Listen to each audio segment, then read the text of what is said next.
So hello there everybody. Now while Dragon's Rising Season 1 at least has been out for quite some time, especially when you consider the fact that Part 1 of Dragon's Rising was released like pretty much 6 months ago now, right?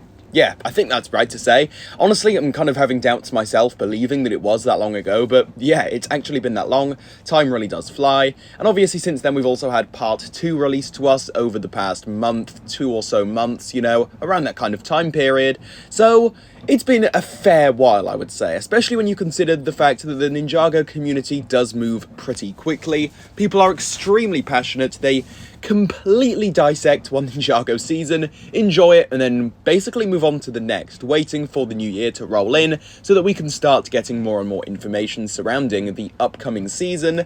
And although there has been hints of that so far in the Ninjago community, you know, that's never really going to go away. People are always going to want to get hyped for the new Ninjago season, especially when the season that we've just had isn't its own standalone thing. They've been setting up a lot of future plot points within Season 1 of Dragon's Rising, so it would only make sense, especially this time around, for people to be moving on to the new stuff, and I include myself in all of that. You know, I am pretty desperate to see what happens next when it comes to a lot of different characters. Not going to get into all of that here, because I have something in particular I'd like to talk about. All of this, I haven't just been saying for no reason, I've been saying it because I'm about to circle back to something very big and very interesting.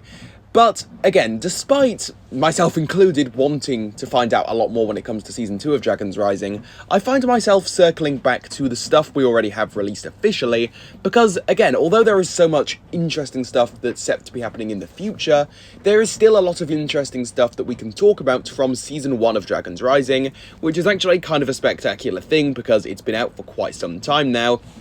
But today, I want to talk about a group of Ninjago characters that, honestly, as of right now, may or may not be dead in the Ninjago universe, or if they're not actually dead, then they're as good as dead. I'm going to put it that way.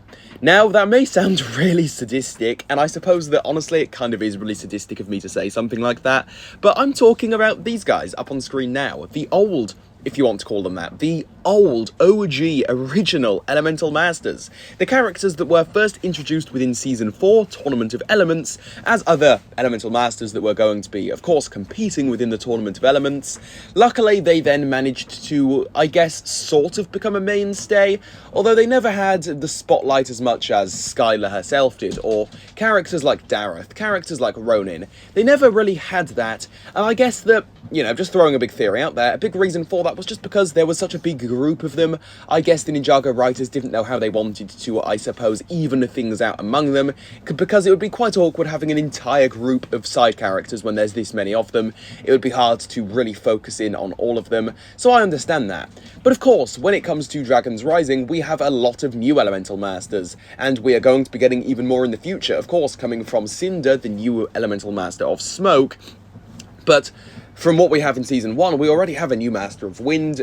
We also have just new characters in general. We have people like Arin, Sora. We even have the new Jinniga. I know he's not an Elemental Master, but at the end of the day, he kind of fits that role, and he does technically have some sort of power, obviously that being wish magic.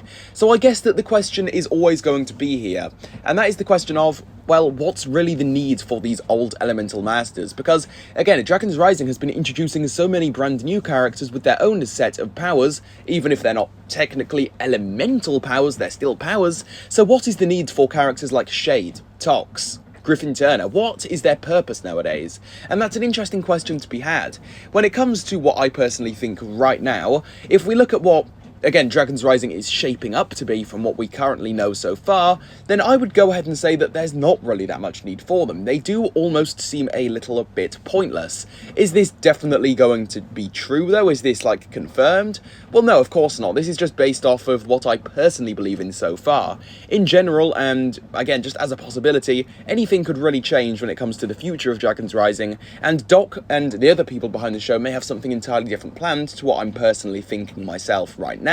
So who knows, maybe there will actually be some sort of need for them, but do I see them appearing in Season 2 or in the very near future, just beyond that?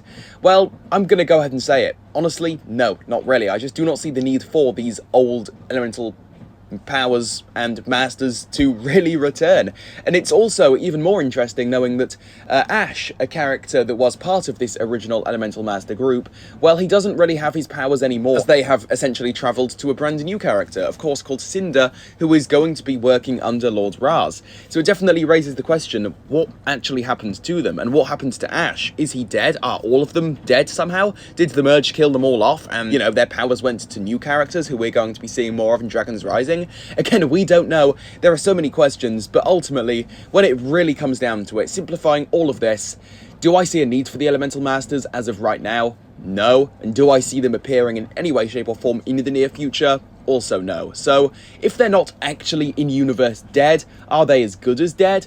Honestly, yeah, to be quite honest, because I highly doubt we're going to be seeing much of them again, but who knows, maybe they are actually dead, or maybe they are still, you know, a good group of friends just living life out in the merge. We will never know, or maybe we will. Time will tell, but with all of this being said, that's going to conclude things here, so hopefully you all enjoyed this one. Now that I'm finished, I do encourage all of you to go ahead and leave any of your own thoughts on this down below in the comment section. I would love to hear your own thoughts regarding all of this.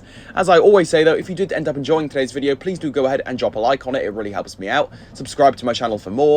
And while you guys are at it, please also consider hitting that notification bell to keep up to date on all of my latest Ninjago news and content here on my channel. And with all of this being said, I will see you all soon for a new one. So yeah, see you all soon. Goodbye, everybody.